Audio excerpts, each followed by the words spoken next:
আমি জায়গা জমি সব কিছু করে দিতে পারবো, যার যার প্রাপ্য বাংলাদেশের আইন অনুযায়ী যে যতটুকু যার জায়গা যে যতটুকু প্রাপ্য আমি একদম পাই টু পাই সব কিছু সবাইরে বুঝায় আমি দিতে পারবো। কিন্তু ওই একই জায়গায় থাকার পরে একজন যখন আরেকজনের চেহারার দিকে তাকাবে না, একজন যখন আরেকজনকে দেখবে না, একজন যখন আরেকজনকে দেখলে গালাগালি করবে, একজন তখন আরেকজনকে দেখলে উল্টাপাল্টা বলবে, তাহলে আমার এই বিচার ব্যবস্থা এই বিচারটাকে এত কষ্ট করে এখানে বসায়া এই সময় এই সব কিছু হইল নষ্ট, এগুলো সব কিছু বৃথা যাবে। আপনারও আপনার দেবরদেরকে যে রেসপেক্ট যে সম্মানটা দেওয়া দরকার সেটা আপনার কাছ থেকে আসতে হবে, এবং আবার আপনাদেরকেও আপনার ভাইয়ের স্ত্রী হিসাবে, যেহেতু বড় ভাইয়ের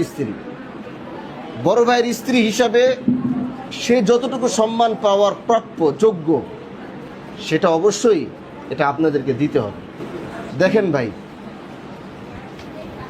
ছোট্ট এই হায়াতের জিন্দেগিতে মারামারি করতে করতে একদিন এমনি সব শেষ হয়ে যায়। যেই জায়গার জন্য মারামারি করতেছেন আপনি থাকবেন না, একদিন ওর ছেলে বড় হবে, ওর ছেলে দেখছে যে আপনি ওর মায়ের সাথে উল্টাপাল্টা করছেন, ধরেন কথায় কথায়, বা ওই জসিম তুমি ওর মায়ের সাথে রাগারাগি করছো, গালাগালি করছো, এটাও দেখে বড় হয়েছে। কিন্তু মনে রাখতে হবে আপনারা কিন্তু আবার সবাই বুড়ো হয়ে যাবেন। যখন আপনারা বুড়ো হবেন তখন ওরা জোয়ান হবে। এটাই দুনিয়ার সিস্টেম, নিয়ম। চাচারা যখন বুড়া হবে, ভাতিজারা তখন জোয়ান ডাঙ্গর হবে।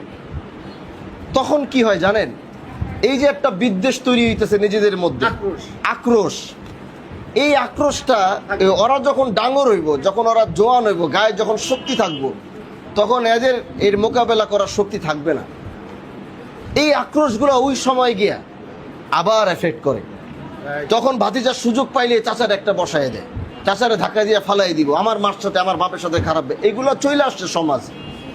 আর এখনই যদি এই সন্তানটাই দেখে যে না, যে আমার চাচা আমার মায়েরে যতটুকু শ্রদ্ধা করা দরকার আমার চাচা করে বা করছে, কোনো কারণে হয়তো মাঝখানে একটু দ্বন্দ্ব হয়েছে, এই কারণে এখন একটা বেজাল হয়েছে, যখন এই বাচ্চাগুলো আপনার সন্তানও ওর সন্তানও এরা যখন নিজেদের ভিতরে ভ্রাতৃত্বের এই সম্পর্কটা ছোটবেলা থেকে যখন তারা দেখবে, তখন বড় হওয়ার পরে এই গ্যাঞ্জামটা আর থাকবে না। না হলে বংশ এটা চলতেই থাকবে, এটা থামাইতে পারবেন না। এখন সিদ্ধান্ত আপনাদের কাছে, আপনারা এটাকে থামাবেন নাকি এটাকে চালাবেন। দেখেন, যদি চালান সেটাও আপনাদের ব্যক্তিগত বিষয়, আর যদি ঠিক করেন তাহলে মনে রাখবেন প্রজন্মদেরকে বাঁচায় গেলেন, আগামীর সন্তানদেরকে বাঁচায় গেলেন। কথা বলি, আগে কথাটা শোনেন। এখন আমি জায়গা জমির সমস্যা এটা সমাধান করতে 5 মিনিট লাগবে। আমি এখানে দাঁড়ায় থেকে আমি নিজের পক্ষে দাগ দিয়ে আইনা যারটা পুঙ্খানুপুঙ্খানুভাবে আমি বুঝাই দিয়ে দিব। যার যার জমি সে যে বেশি নিচে সে ছেড়ে দিবে, বেশি থাকলে যে কম নিচে আর বেশি করে নিবে, সব ঢুকে যার ছেড়ে দিব।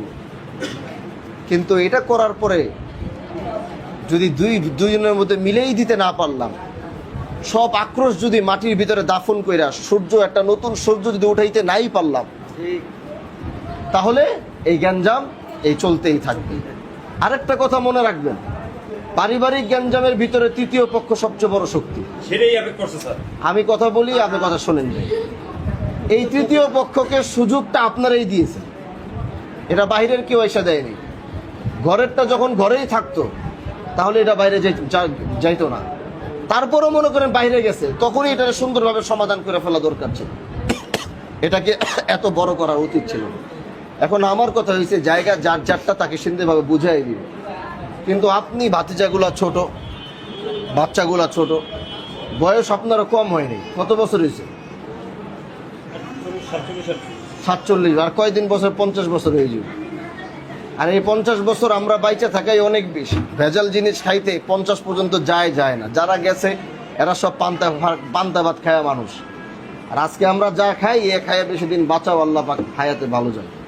বয়স 47, 3 বছর পরে গেলে 50, 2-4-5 বছর গেলে 60, এমনি শেষ হায়াত। এখন এটা আমি চাই যে আপনার এই বয়সে বড় ভাইয়ের পরে আপনি হলো মেজো, তাই না? আপনি হয়েছেন এখন পরিবারের দায়িত্বশীল, আপনি বড়। এখন আপনি শুধু দায়িত্বশীল আচরণ না করতে পারেন, তাহলে মনে রাখবেন আপনি আপনার সন্তান, আপনার স্ত্রী সবাইকে বিপদের ভিতরে আপনি ঢাইলা দিয়ে যাবেন। আপনার ভাই মুহূর্তের ভিতরে যেমন মারা গেছে, সব শেষ হয়ে গেল, আপনার নিঃশ্বাস যেদিন বন্ধ হবে ওই দিন এদের ভিতরে আপনি তাদেরকে দেন। আমার কথাটা শুনেন। এখন আমি চাই আপনাদের জায়গা জমি আপনাদেরকে সুন্দরভাবে বুঝাই দিব। আপনার মা বাইচা রয়েছে, তার এই বয়সে আর কষ্ট যেন না পায়, উনি যেন মুরব্বী মানুষ, উনি যেন কষ্ট না পায়। আর আপনি যদি ওই জায়গায় থাকেন, ওই জায়গায় বসবাস করেন, আপনার শাশুড়ি যে রেসপেক্ট আপনার কাছ থেকে পায় সেই রেসপেক্ট আপনার দিতে হবে। ওরা যদি আপনার সাথে ভালো আচরণ করে, সব কিছু ঠিকঠাক থাকে, তারপরে যদি আপনার আচরণের ভিতরে কোনো সমস্যা থাকে, দেবররা যদি সেই রেসপেক্ট, সেই সম্মান শাশুড়িরা যদি না পায়, তাহলে আপনারা আমি সে জায়গায় রাখবো না। তাহলে এগো কাছে জায়গা বেচায় আপনারা আপনার টাকা দিয়ে দিব, আপনি ওইখান থেকে সুন্দর মতো সইরা তাহলে চলে যাবেন। এটা আমি চাই। আপনি একজন মহিলা, আপনার স্বামী নাই, ছেলেটা বড় হইতেছে, আপনিও তাদের সাথে গ্যাঞ্জাম কইরা বাইরের মানুষ নিয়ে বিচার আদি বসায়া আপনি বেশি দিন চলতে পারবেন না। এতে কোনো সমাধান হবে না, ওই গ্যাঞ্জাম চলতেই থাকবে, মারামারি সব চলতেই থাকবে। এজন্য জায়গা জমি যারটা যার আছে, কাগজ অনুযায়ী যে যেভাবে পাবে সেটা আমি বুঝাই দেওয়ার ব্যবস্থা করতেছি। এটার পাশাপাশি আপনি আপনার যদি ওইখানে আপনি থাকেন, ওইখানে ঘর উঠান, বাড়ি উঠান, আপনার শাশুড়ি যে সম্মান রেসপেক্ট পায়, ভাসুররা যেটা পায়, সেটা আপনার 100% দিতে হবে। পিছনে কি হয়েছে ওই পিছনের কথা এখন সামনে আই না গ্যাঞ্জাম আর বাড়াইতে চাই না। কথা বুঝাইতে পারছি আপনারা? যদি জায়গা জমি সব কিছু ঠিকঠাক হয়, উভয় পক্ষ মামলা এখান থেকে উঠে ফেলতে হবে, কেউ কারো কোনো মামলা রাখতে পারবে না। যদি আপনি সমাধান চান, আর যদি মনে করেন সমাধান চাই না, তাহলে সেই মামলা আপনারা চালাইবেন, উভয় পক্ষ হয়রান হইতেই থাকবেন, গ্যাঞ্জাম বাড়বো, দুই একটা ফাটাফাটি হইব, আবার মার্ডার কেস হইব, দুই একটা মরতেও পারে, এর মধ্যে কোয়া যায় না। একটা উল্টাপাল্টা বাড়ি লেগে গেল, মরছে, মার্ডার কেস হবে, বাড়বে। আর আপনাদের যে গ্যাঞ্জাম দেখছি, এই গ্যাঞ্জাম এত আহামরি কিছু না, এটা শুধু পারস্পরিক প্রতিহিংসার কারণে বাইরের মানুষ ঢুকছে, সব মিলে জিনিসটা বড় হয়ে গেছে। এই জিনিসটা চাইলে আপনারা এখানে শেষ করতে পারেন। আপনাকে পিছনের কথা আমি জানতে চাই না, আমি আর শুনলাম হয়তো ডাক দিচ্ছেন অসব, যেটাই হোক, এখন থেকে তাকে আপনি সে শাশুড়ির সম্মান দিতে পারবেন কিনা, যদি সব কিছু ঠিকঠাক থাকে পারবেন কিনা দিতে, হ্যাঁ পারবেন কিনা বলেন না? আমি এখন বলতেছি, সবসময়ের কথা বলবো, এখন থেকে সেটা সুন্দরভাবে করতে পারবেন কিনা। আপনার শাশুড়ি যেন আমার কাছে আইসা বলে যে হুজুর আলহামদুলিল্লাহ আপনি এই করে দেওয়ার পরে আমার বউ তো পরিবর্তন হয়ে গেছে, এখন সে আমার ওইটা আপনি ভুলে যান।